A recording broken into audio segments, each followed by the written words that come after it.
నమస్తే. నా పేరు భాను సిహెచ్రావు గంపరాయి. నేను కాంగ్రెస్ పార్టీ లీడర్.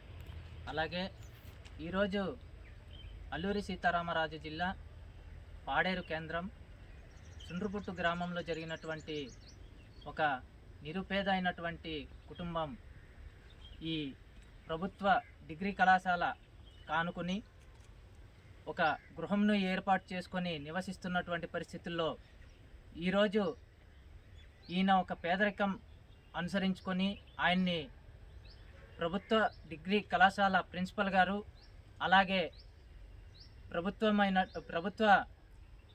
మండల తహసీల్దార్ అధికారులు వారి చేత అమాంతంగా వచ్చి ఈరోజు ఈ యొక్క నిర్మించుకొని జీవనం కోసం నిర్మించుకున్నటువంటి ఈ ఇంటిని అమాంతంగా ప్రొక్లైన్ ద్వారా కూల్చేసినటువంటి పరిస్థితి కనుక ప్రభుత్వం వారు తక్షణమే వారి పట్ల చర్యలు తీసుకోవాలి. అలాగే ఏదైతే ఈ ఇంటిని కూల్చేసి ఏదైతే ఈ కుటుంబం అన్యక్రాంతానికి గురై ఉన్నారో వారందరినీ ఈ కుటుంబాన్ని ఖచ్చితంగా ఆదుకోవాలని చెప్పేసి మేము కాంగ్రెస్ పార్టీగా డిమాండ్ చేస్తూ ఉన్నాం. అలాగే ఈరోజు ఈ ఒక్క ఇంటే కాదు, ఈ యొక్క డిగ్రీ కళాశాలకి ఆనుకొని అనేకమైనటువంటి బహుళ గృహాలు ఉన్నాయి. పెద్ద పెద్ద హాలు కట్టుకొని నివసిస్తున్నటువంటి పరిస్థితులు అటు చూపించడానికి ఒకసారి ఆ ఇల్లులన్నీ కూడా చూపించండి మీరు. వాటిలన్నిటిని కూడా ఏ ఒక్క నోటీసు కూడా జారీ చేసినటువంటి పరిస్థితులు ఎవరికి లేనటువంటి పరిస్థితుల్లో కూడా ఈరోజు ఏ ఆధారం లేనటువంటి ఈ వ్యక్తి ఈరోజు బ్రతుకు తెరువు కొరకు జీవన విధానం కొరకు జీవించడానికి మాత్రమే ఈ గృహాన్ని ఏర్పాటు చేసుకొని ఇక్కడ జీవిస్తున్నటువంటి పరిస్థితుల్లో ప్రభుత్వం వారు ఈ యొక్క పేదవాడిని పూరికంగా వ్యవహరిస్తూ ఈ ఇంటిని కూల్చేసినటువంటి పరిస్థితి కనుక తక్షణమే ఈ కుటుంబాన్ని ఆదుకుంటూ ఈ ఇంటిని పునర్నిర్మాణం చేసి ₹1 కోటి నష్టపరిహారం చెల్లించాల్సిందిగా మేము జిల్లా కలెక్టర్ వారికి అలాగే ప్రభుత్వ అధికారులకి అలాగే ప్రభుత్వానికి అలాగే పాడేరు ఐటీడీఏ పిఓ గారికి తహసీల్దార్ వారికి కూడా మేము విన్నవిస్తూ హెచ్చరికలు జారీ చేస్తూ ఉన్నాము. సుండ్రుపుట్టు తాలూకి పాంగి బొంజిబాబు, మా నాన్నగారి పేరు లక్ష్మయ్య, మా తాతయ్య బాలయ్య.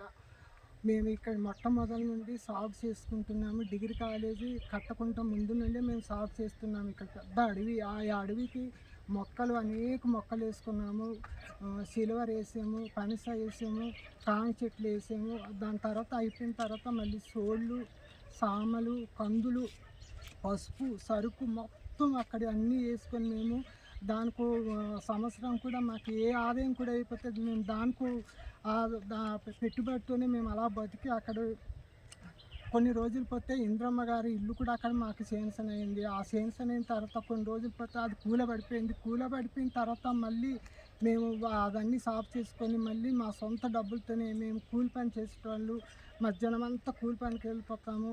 అన్నీ కష్టపడి మళ్ళీ ఒక చిన్న రేకుల షెడ్డు వేసిన తర్వాత అక్కడ ఒక సంవత్సరం అక్కడ ఆ రేకుల షెడ్డు దగ్గర ఉన్నప్పుడు ప్రిన్సిపల్ డిగ్రీ కాలేజ్ ప్రిన్సిపల్ వచ్చి మీకు ఎవరయ్యా కట్టుకున్నారు ఈ జాగా, ఇది మాది కదా, గవర్నమెంట్ మా డిగ్రీ కాలేజీకి సంబంధించిందని వాడు వచ్చి ఇలాగ మేము ఎప్పుడైతే అప్పటిదాకా ఎందరో ప్రిన్సిపల్ మారిపోయారు కానీ మాకు ఎవ్వరు కూడా ఆటంకం లేదు. కానీ ఇప్పుడు వచ్చిన ప్రిన్సిపల్ మా మీద ఎంతో కక్షతోనే వాడు చేసింది అన్నీ. ఇక్కడ ఆ స్థలానికి వెళ్ళి నిలబడినా వారు ఎందుకు వచ్చారు అనేసి మాకు ఎంక్వైరీ చేసుకొని మేము కష్టపడి శ్రమపడి ఆ రేకులు వేసుకున్న తర్వాత ఆ ప్రిన్సిపల్ వచ్చి ఒకరోజు మేము లేనప్పుడు కూలి పనికి వెళ్ళిపోయినప్పుడు మాకు తెలియకుండా వాడు వచ్చి ఇంటికాడ బండి మీద మొత్తం తెచ్చేసి ఎంఆర్ ఆఫీస్ వాళ్ళు వీరందరూ కలిసి ప్రిన్సిపల్ వీరందరూ కలిసి మొత్తం మేము చేసిన గిన్నె ముంత బట్టలు అంత కంగాలు చేసి అదంతా దారుణంగా చేసి మాకు అంత అన్యాయంగా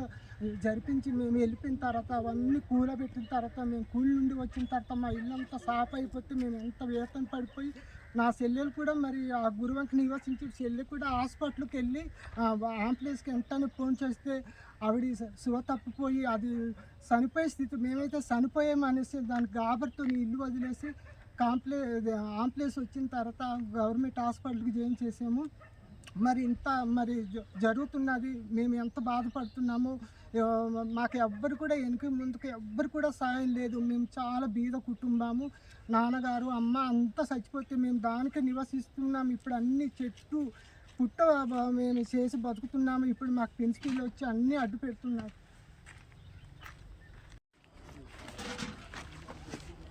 బట్టలు ఎందుకంటే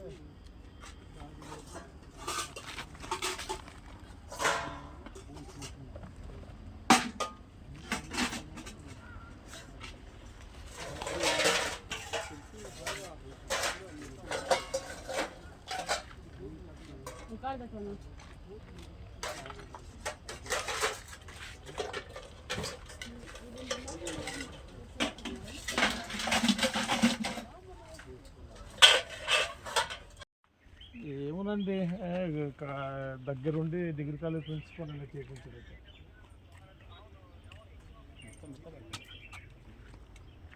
చాలా దారుణం ఇది. ఎవరికన్నా వస్తే ఫోటోలు తీసుకుంటారు కదా.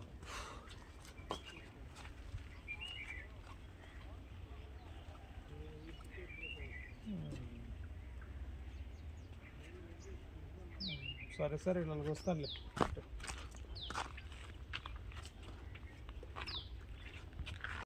ఏమాత్రము మా యొక్క ఆదివాసి బిడ్డ అలాగే ఇతనిపై ఈరోజు చేసినటువంటి అన్యాయానికి నష్టపరిహారం 1 కోటి రూపాయలు చెల్లించి అలాగే ఈ ఇంటిని పునర్నిర్మాణం చేసి ఖచ్చితంగా ఇవ్వకపోయినా ఏం జరిగినా కానీ ఇవ్వకపోయినట్లయితే ఖచ్చితంగా మేము వేరే ఇంకొక ఉద్యమాన్ని మేము ఖచ్చితంగా చేసి తీరుతాం.